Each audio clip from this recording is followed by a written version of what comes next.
She grabbed him. Just grabbed him. A complete stranger in a sharp black suit surrounded by bodyguards, and she kissed him. Hard, desperate, like her life depended on it, because it did.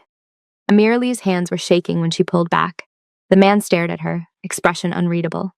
Around them, the entire Incheon airport terminal seemed to freeze. Immigration officers, travelers, security cameras, everyone watching. She'd just kissed a man who looked like he could end someone's existence with a phone call. He smiled. Slow, cold. Urian erago halgeo, he said. I'll call you my wife. Amira's stomach dropped. Welcome to First Epic Tales by Liam. Please like, share, and subscribe for more powerful stories like this. Okay, rewind. This is Amira Lee, 27, Afro-Korean, mom from Busan, dad from Detroit. She'd been living in Seoul for 2 years, teaching English, making friends, building a life. She loved it here. The food, the energy, the way the city never slept. But 3 hours ago, she found out her visa was expired. Not her fault. Her ex-boyfriend Jason Kim, yeah, that Jason, had forgotten to submit her renewal paperwork. Forgot. Right. He did it on purpose because she broke up with him, and now she was about to get deported. She had 3 hours before her flight back to LA. 3 hours to figure out a miracle. Spoiler, she didn't figure it out. So when the immigration officer cornered her in the terminal, flanked by a translator and 2 security guards, Amira panicked. Full-blown, heart-racing, sweating through her shirt panic. You have no valid visa, the officer said in Korean. You must leave today. Amira's Korean was fluent. She understood every word, but understanding didn't help when her entire life was about to disappear. Please, she said, switching to Korean. There's been a mistake. I have documents. No documents. You leave now. That's when she saw him. Tall, expensive suit. 3 bodyguards in black. The kind of man who didn't wait in lines. He was walking past her toward the private terminal exit, and something in her brain just snapped. She lunged, grabbed his tie, kissed him. It wasn't romantic. It wasn't even planned. It was survival. When she pulled back, his bodyguards had already moved to grab her, but he raised one hand. They stopped instantly. His eyes were dark, calculating. What? He said slowly in English. Are you doing? Amira's voice cracked. I need help, please. They're deporting me and The immigration officer stepped forward, speaking rapid Korean. Sir, this woman has an expired visa. We're handling it. The man glanced at the officer, then back at Amira. Then he smiled. She's my wife, he said in Korean. The officer blinked. What? My wife. We've been married for 6 months. I've been traveling for work. He pulled out his phone, tapped something, and handed it to the officer. Here's our marriage registration. Check the system. Amira's heart was hammering so hard she thought she'd pass out. The officer stared at the phone, scrolled, frowned, scrolled again. This is legitimate, he muttered. Wait, what? The man turned to Amira, switching to English. You forgot your documents again, Jagia, honey. She had no idea what was happening, but she nodded.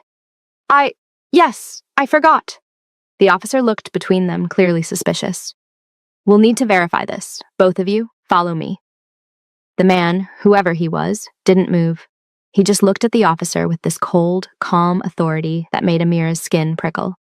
Officer, he said quietly in Korean, I don't think you understand who I am. The officer's face went pale. One of the bodyguards leaned in, whispered something. The officer's expression shifted from suspicion to fear. I apologize, Mr. Kang. Of course, everything is in order. He bowed, actually bowed. Please, go ahead. Mr. Kang didn't acknowledge him. He just turned and started walking toward the exit. Amira stood there, frozen. One of the bodyguards gestured for her to follow. She did. They walked through restricted hallways she didn't even know existed, past security checkpoints where guards nodded and stepped aside, through a private exit that led directly to an underground garage. A black SUV was waiting. The man opened the door himself, gestured for her to get in. Amira hesitated. Who are you? Kang Min-jae, he said. And you just became my wife. Get in. She got in. The door closed. The SUV pulled out smoothly, flanked by 2 more identical vehicles. Amira sat in the back seat, hands still shaking, trying to process what just happened. Min-jae sat across from her, adjusting his cufflinks like nothing unusual had occurred. You speak Korean, he said. Not a question. Yes? Good. That'll make this easier. Make what easier? He looked at her with those unsettling dark eyes. Living with me until your visa situation is resolved. You'll need to convince immigration that we're actually married. That means learning our story, our routines, how we met, when, where. He leaned forward slightly. You'll live in my apartment, sleep in my guest room, and you'll play the role perfectly. Amira's throat was dry. And if I don't, then I call immigration right now and tell them it was all a mistake. She swallowed hard. Why are you helping me? Minjae smiled again, that cold, unreadable smile. I'm not helping you. I'm using you. You'll understand soon enough. The SUV turned onto a highway, heading toward Gangnam. Amira looked out the window, watching Seoul blur past. She'd just escaped deportation by kissing a stranger who, apparently, had enough power to falsify marriage documents in under 2 minutes. A stranger who smiled like he knew exactly how this would end. Jinja, she whispered. Really? Minjae heard her. Dead serious, he said in English. Welcome to my world. The apartment wasn't an apartment. It was a penthouse. Floor-to-ceiling windows overlooking the Han River. Marble floors. Furniture that probably cost more than Amira's entire year of rent. She stood in the entryway, backpack still on her shoulders, feeling completely out of place. Minjae walked past her without looking back, loosening his tie. Guest room is down the hall. Second door on the left, bathrooms attached. Don't touch anything in my office. One of the bodyguards placed her suitcase by the door and left without a word. The door clicked shut. They were alone. Amira didn't move. You still haven't told me why you're doing this. Minjae poured himself a drink at the bar. Whiskey, neat. Does it matter? Yeah, it does. He took a sip, considering her. I need a wife for appearances, business reasons. You needed a visa. Simple transaction. Business reasons, Amira repeated slowly. What kind of business needs a fake wife? The kind you don't ask questions about. Red flags, everywhere. But what choice did she have? Minjae set his glass down and walked toward her. Not threatening, just intense. Like he was studying her. Tomorrow morning, an immigration officer will come here to verify our marriage. You have 12 hours to learn everything about me. About us. One mistake, and you're on a plane back to LA. Amira's jaw tightened. Okay, so teach me. He almost smiled. Almost. Sit. She sat on the couch. He sat across from her, pulling out his phone. We met 2 years ago at a charity event in Itaewon. You were volunteering, I was donating, we talked about art. You liked Basquiat. I liked traditional Korean ink paintings. We argued. I found it charming. Amira raised an eyebrow. Basquiat? Really? You need better taste, Minjae said flatly. We dated for 8 months before I proposed. Small ceremony, only close family. Your parents didn't attend because they don't approve of you living in Korea. That part stung because it was almost true. And why? Amira asked carefully. Don't they approve? Minjae's expression didn't change. Because you're Afro-Korean and they think you should be in the States. Not here trying to fit into a country that doesn't fully accept you. Silence. He'd just said the thing no one ever said out loud. Amira looked away. Okay, what else? You work as a freelance English tutor. I work in acquisitions and private equity. You moved into this apartment 4 months ago. You cook breakfast on Sundays. I don't. You hate my work schedule. I ignore your complaints. Sounds like a real healthy marriage, Amira muttered. It's believable. That's all that matters. He handed her a folder. Inside were photos, photoshopped photos of them together, at restaurants, at a park. One where she was laughing and he had his arm around her. She stared at them. How did you? I have resources. Amira flipped through the images. They looked real. Too real. You did all this in 2 hours. I did this in 20 minutes. She looked up at him. Who are you? Minjae stood, adjusting his cufflinks again. Habit, maybe. Someone you don't want to cross. Learn the details in that folder. Memorize them. Tomorrow at 9, Officer Choi will arrive. You'll answer her questions. You'll smile. You'll play the role. Understood? Amira nodded slowly. Good. Get some sleep. You look exhausted. He walked toward his room, then paused at the hallway. And Amira, she looked up. Don't try to leave. My men are outside, just in case you get ideas. The door to his room closed. Amira sat there, folder in her lap, heart still racing. She was trapped. Not in Korea, in this apartment. With a man who could fake government documents and had bodyguards stationed outside like this was normal. She opened the folder again, read every detail, birth dates, favorite foods, the name of the restaurant where they had their first date. It was so thorough, it was terrifying. By 3 in the morning, she'd memorized everything. By 4, she still couldn't sleep. She stood by the window, looking out at Seoul's skyline. The city lights stretched endlessly. Somewhere out there, Jason was probably sleeping peacefully, thinking he'd ruined her life. He had no idea what she'd just walked into. Her phone buzzed, a text from her best friend, Keisha, back in LA.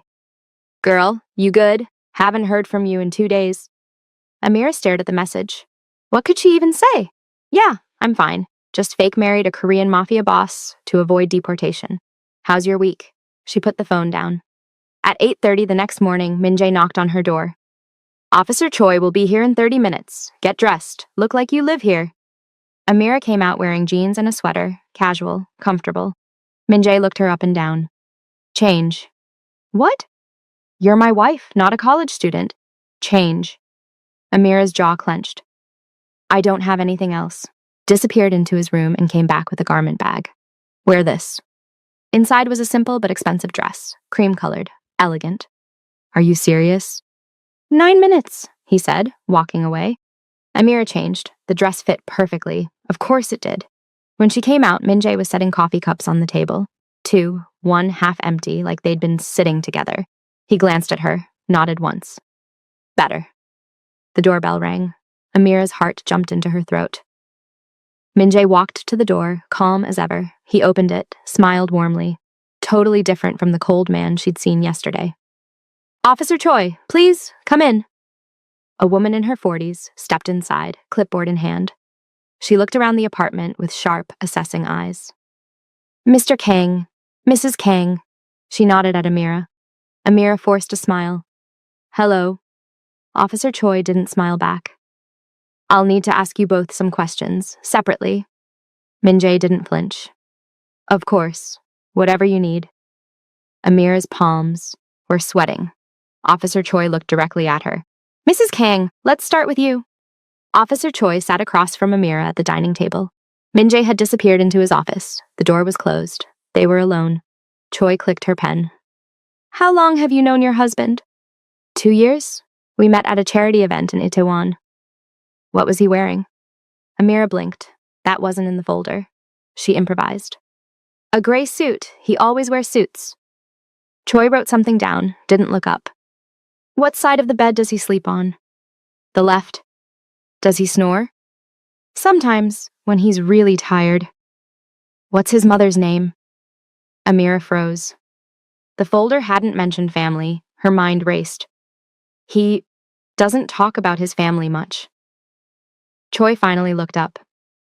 That's convenient. Amira's throat tightened. It's true. His mother passed away when he was young. It's painful for him. Choi studied her. Long, hard. Then she stood. I'll speak with your husband now. She walked toward the office, knocked twice. Min-jae opened the door immediately, like he'd been waiting right there. They went inside. The door closed again. Amira sat there, hands clenched in her lap. She had no idea if she'd just blown everything. 5 minutes passed. 10. Finally, the door opened. Min-jae and Officer Choi stepped out. Choi's expression was unreadable. Everything appears to be in order, she said. But I'll be conducting a follow-up inspection in 2 weeks. Unannounced. Min-jae nodded. We understand. Choi looked at Amira one last time. Welcome to Korea, Mrs. Kang. She left. The door clicked shut. Amira exhaled. She hadn't realized she'd been holding her breath. Min-jae turned to her. His mother's still alive. What? My mother. She's alive. Lives in Busan. Amira's stomach dropped. Then why did you? I told Choi the same thing you did. She was testing if our stories matched. He walked past her toward the kitchen. You did fine. Fine? I made up half of it. And I covered for you. That's how this works. He poured himself water. 2 weeks. That's how long you have to actually learn to live here. With me. Amira stood. And then what? Then you get your visa extended, and we continue until it's safe to end this. Safe? Minjae's jaw tightened slightly. First crack in his armor.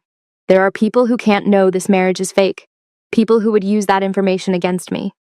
What people? He set the glass down. Hard. I said don't ask questions about my work. You're asking me to live in your house, lie to the government, and pretend to be your wife. I think I deserve some answers. Minjae stared at her. For a moment, she thought he'd kick her out right there. Instead, he said quietly, My sister. What? My sister. Yuri, she's the problem. If she finds out this marriage is fake, she'll expose it, use it to take control of the family business. Amira crossed her arms. And what business is that? The kind you don't want details about. There it was again. That wall. Amira shook. Her head. You know what? Forget it. I'll play along. 2 weeks? Then I'm out. She turned toward her room. Amira. She stopped. Didn't turn around. Thank you, Minjae said, for not panicking today. She looked back at him. His expression was softer, just barely. Yeah. Well, I'm good at surviving. She went to her room and closed the door. The next few days were surreal. Amira moved through the apartment like a ghost. Minjae left early every morning, came back late, sometimes with his bodyguards, sometimes alone. They didn't talk much, but she noticed things, the way he always checked the locks twice before bed, the way his phone buzzed constantly, messages in Korean she couldn't quite see, the way he'd stand at the window sometimes, staring out at the city with this look. Tired, heavy. On the fourth night, Amira couldn't sleep. She went to the kitchen for water and found Minjae already there, leaning against the counter, glass of whiskey in hand. He looked. Up. Can't sleep? Not really. He gestured to the bottle. Want some? She hesitated, then nodded. He poured her a glass, handed it to her. They stood there in silence, drinking. Niodo himdilchi? Amira asked quietly. You're struggling too, right? Minjae's eyes flickered. Surprise. Then something else. Vulnerability, maybe. Yeah, he admitted. I am. Why? He looked into his glass. Because I'm tired of pretending, and now I've dragged you into it. Amira studied him, really looked at him, not the sharp suits or the cold authority, the person underneath. You didn't drag me, she said. I jumped. He almost smiled. That was stupid of you. Probably. They drank in silence again. Then Minji said, Tomorrow night there's an event. Business associates? You'll need to come with me, play the wife in public. Amira's chest tightened. What kind of event? Dinner. Formal. Lots of people who'll ask questions. Great. I'll have a dress sent over, and paused. Try not to speak too much Korean. Some of these people, they'll test you. Test me how? They'll want to see if you're really Korean enough to be my wife. Amira's grip on her glass tightened. Because I'm black. Minjae didn't deny it. Yes, she laughed bitterly. So I'm not Korean enough for your people. And back home, I'm not black enough for mine. Cool. Love that for me. I'm sorry. She looked at him startled. What? I'm sorry you have to deal with that. It's not fair. It was the first genuine thing he'd said to her. Amira set her glass down. Yeah, well, life's not fair. She walked back to her room, but before she closed the door, she heard him say quietly, For what it's worth, I think you're enough. She froze, looked back. He wasn't looking at her, just staring into his drink. Amira didn't say anything. She closed the door. The next evening, a garment bag arrived. Inside was a floor-length black gown, elegant, stunning, and a pose. Note in Minjae's handwriting, Don't let them make you feel small. Amira stared at the note for a long time. Then she got dressed. When she stepped out, Minjae was waiting by the door in a black tuxedo. He looked at her, and for the first time she saw something real in his eyes. You look— Don't, Amira interrupted. Let's just go. They went. The car ride was silent, tense. When they pulled up to the restaurant, some exclusive place in Cheongdam-dong, cameras flashed outside. Minjae stepped out first, offered his hand. Amira took it. They walked inside together, and every single person turned to stare. The whispers started immediately, not loud, just present, like static in the air. Amira felt every eye on her as they walked through the restaurant. Crystal chandeliers, white tablecloths, men in tuxedos, women dripping in diamonds, and her. Minjae's hand was on the small of her back, steady, grounding. Smile, he whispered in English. You belong here. She didn't feel like she belonged here. They reached their table, 6 other people already seated, business types, older, polished. One woman, mid-50s, hair pulled back tight, looked Amira up and down slowly. Minjae-si, she said in Korean. You didn't mention your wife was interesting. Amira understood every word. Minjae pulled out her chair. My wife is Korean, born in LA, fluent in both languages. The woman's smile didn't reach her eyes. Of course. How modern. Amira sat, kept her face neutral. Another man leaned forward, older, glasses. So, Mrs. Kang, what do you do? I teach English, Amira replied in Korean, his eyebrows raised slightly. Your Korean is quite good. Thank you. My mother made sure of it. And your father? Here we go. American. From Detroit. Silence. The woman from earlier smiled thinly. How exotic. Amira's jaw tightened. She felt Minjae's hand brush against hers under the table. Warning or support, maybe both. Exotic's one word for it, Amira said lightly. I prefer complete. The table went quiet. Minjae's lips twitched, almost a smile. The woman's expression hardened. Well, I'm sure it must be difficult, navigating 2 worlds. Not really, Amira said. I don't navigate. I live in both. Minjae squeezed her hand briefly, then let go. The rest of dinner was torture. Polite questions that weren't polite. Comments about her hair, natural curls pinned up elegantly, that were really comments about her not fitting in. Subtle tests of her Korean knowledge, her chopstick grip, whether she knew proper formal speech. She passed. Every test. And they hated her for it. By dessert, Amira was exhausted. Bone-deep tired. Minjae leaned in, lips near her ear. You're doing great. I want to leave. Soon. But then she walked in.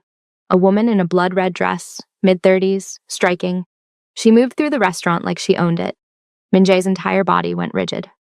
Who's that? Amira whispered. My sister. Yuri Kang stopped at their table, smiled, cold. Oppa, she said sweetly. You didn't tell me you'd be here tonight. I didn't know you would be. Yuri's eyes slid to Amira, assessed, judged. So this is the wife. She switched to English. Perfect, crisp. American, right? Afro-Korean, Amira corrected. Right. Yuri smiled wider. How unexpected. Minjae never mentioned he was seeing anyone, and then suddenly, married. So fast. Minjae stood. We should go. Already? Yuri's hand landed on his arm. Stay, let's talk. I haven't seen you in weeks. We have plans. Cancel them. It wasn't a suggestion. Minjae's expression was ice. Good night, Yuri. He took Amira's hand and pulled her up gently. They left. Outside, the air was cooler. Amira breathed deeply. That was... I know. Minjae cut her off. He was already on his phone, texting rapidly in Korean. The car pulled up. They got in. Minjae's jaw was clenched, tight. She knows, Amira said quietly. She suspects. What's the difference? He looked at her. The difference is time. If she confirms it, she'll use it to destroy me. How? Immigration fraud, contract violations. She'll expose everything. Take the company. Take... He stopped himself. Take what? Minjae looked away. Everything I've built. The car rode in silence. When they got back to the apartment, Minjae poured himself another drink, his third tonight. You should sleep, he said without looking at her. So should you. I can't. Amira hesitated, then sat on the couch. Talk to me. About what? Why you hate your sister so much. Minjae laughed bitterly. I don't hate her. I fear her. He drank. She's smarter than me, more ruthless, and she's been waiting for me to fail since our father died. Why? Because he left everything to me, not her, and she's never forgiven him, or me. Amira watched him, saw the weight he carried. You're not going to fail, she said. You don't know that. No, but I know you're not someone who gives up easily. He looked at her then, really looked. Why are you being nice to me? Because you're being honest, finally. Min-jae set his glass down, walked over, sat beside her, close. Amira. Yeah? I think... He stopped, swallowed. I think I'm starting to care about you. Actually care. Not just this arrangement. Her heart skipped. That's a problem, she whispered. I know. They sat there, too close, too honest. Then his phone buzzed. He looked at it. His face went pale. What? He showed her the screen, a video, grainy, from a security camera. It showed Amira, walking into a cafe, her favorite one near Hongdae. Then the video cut. A message appeared in Korean. She's easy to find. Be careful, Appa. Sent from Yuri. Amira's blood ran cold. Min-jae stood immediately. Pack a bag. Now. What? You're not safe here. Not anymore. Min-jae! Now! She ran to her room, threw clothes into a bag, hands shaking. When she came back out, Min-jae was on the phone, speaking rapid Korean, harsh, commanding. He hung up, looked at her. We're leaving. Different location. Somewhere she doesn't know about. Where? Somewhere I should have taken you from the beginning. They left through a back exit, different car. No bodyguards this time, just them. Min-jae drove fast, silent. Amira watched the city blur past. Is she going to hurt me? She asked quietly. Min-jae's hands tightened on the wheel. Not if I can help it. They drove for an hour, out of Seoul, into quieter streets, a neighborhood Amira didn't recognize. Min-jae pulled into an underground garage, killed the engine. Stay close to me. They took an elevator up. Min-jae's hand never left hers. The elevator opened to a hallway. He led her to a door, unlocked it. Inside was smaller, simpler, nothing like the penthouse. Safe house, Min-jae explained. No one knows about this, not even my men. Amira set her bag down. How long do we stay here? Until I figure out how to handle Yuri. And if you can't? He looked at her, tired, scared, human. Then we run. They didn't sleep. Amira sat on the small couch, knees pulled to her chest. Min-jae paced, back and forth, phone in hand, 3 a.m. She's not going to stop, Amira said. I know. So what do we do? Min-jae stopped pacing, looked at her. I give her what she wants. Which is? The company, my inheritance, everything. Amira stood. You're just going to hand it over? If it keeps you safe, yes. Her chest tightened. Min-jae, you can't. I already lost someone once because I chose power over people. His voice cracked, just slightly. I won't do it again. Amira crossed the room, stood in front of him. Who did you lose? He looked away. My wife. My real wife. 3 years ago. The air left the room. She died in a car accident, Min-jae continued. But it wasn't an accident. Yuri tampered with the brakes. I could never prove it. But I know. Amira's hand went to her mouth. Min-jae, so yes, I'll give Yuri everything, because I can't. His voice broke. I can't lose someone else. Amira reached for his hand. He didn't pull away.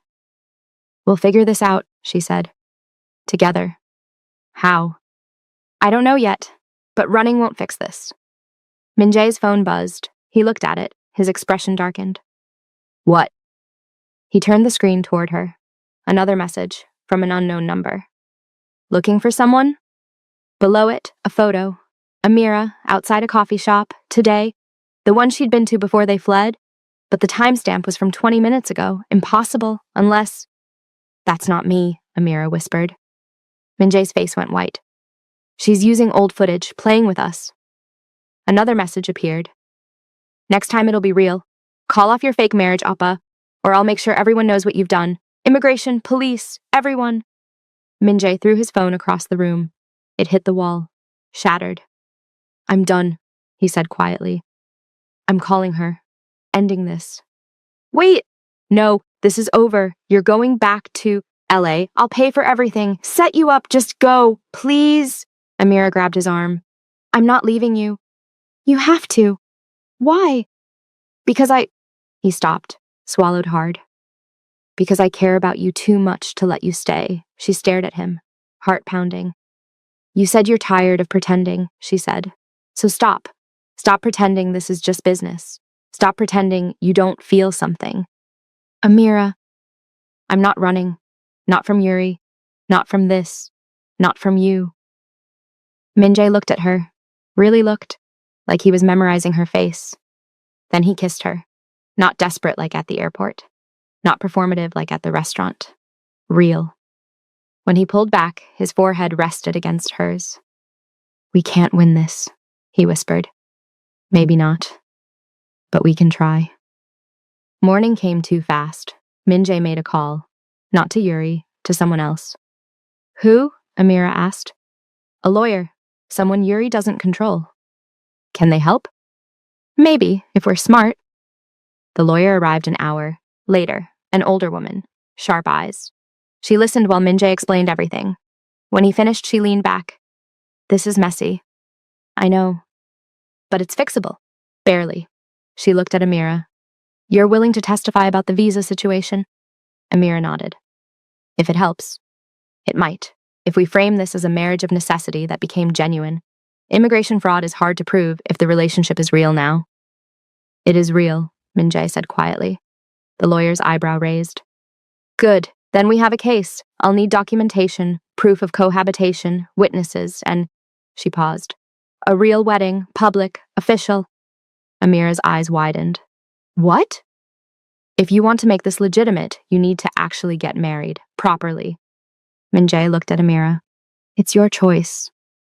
She should have said no, should have run. Instead, she said, Okay. 3 weeks later, small ceremony, city hall, just them and 2 witnesses. Amira wore a simple white dress. Minjae wore a suit. No cameras, no performance, just them. When the officiant asked if she took him as her husband, Amira looked at Minjae. This man who'd saved her, protected her, let her see him break. I do. He slipped a ring on her finger. Real this time. I do, he said. And when they kissed, it felt like breathing. Yuri tried to fight it, filed complaints, made threats. But the lawyer was good. The evidence was solid, and Minjae stopped hiding. He told the truth about the arrangement, about falling in love, about choosing Amira over everything else. Immigration cleared them. Yuri lost her leverage. She disappeared after that, back to whatever hole she'd crawled from. 6 months later, Amira sat at their dining table, different apartment, smaller, theirs, editing a video on her laptop. She'd started vlogging again, about being Afro-Korean, about navigating Seoul, about marriage. Minjae came home, loosened his tie, kissed her forehead. How was work? She asked in all Korean. Exhausting. You? Same. He sat beside her, watched her edit. You're going to post that? He asked. Yeah, why? Because you're talking about us, about everything. Amira looked at him. Is that okay? Minjae smiled, genuine, warm. Yeah, it's okay. She posted the video. The comments flooded in, some supportive, some hateful, some curious. But Amira didn't care anymore. She wasn't half of anything. She was whole, Afro-Korean, American, soul-based, married, messy, real. And she was done apologizing for it. Minjae pulled her away from the laptop. Come here. She let him hold her. They stood by the window, city lights stretching endlessly. You ever regret it? He asked quietly. Kissing me that day? Amira laughed. Every day. He pulled back, mock offended. She smiled. But I'd do it again. He kissed her, slow, certain. Good, he whispered. Because you're stuck with me now. Yeah, I know. They stayed there, together, finally breathing. If Amira's journey stayed with you, like the video, drop a comment on which part of the story hooked you the most, and subscribe for more stories like this.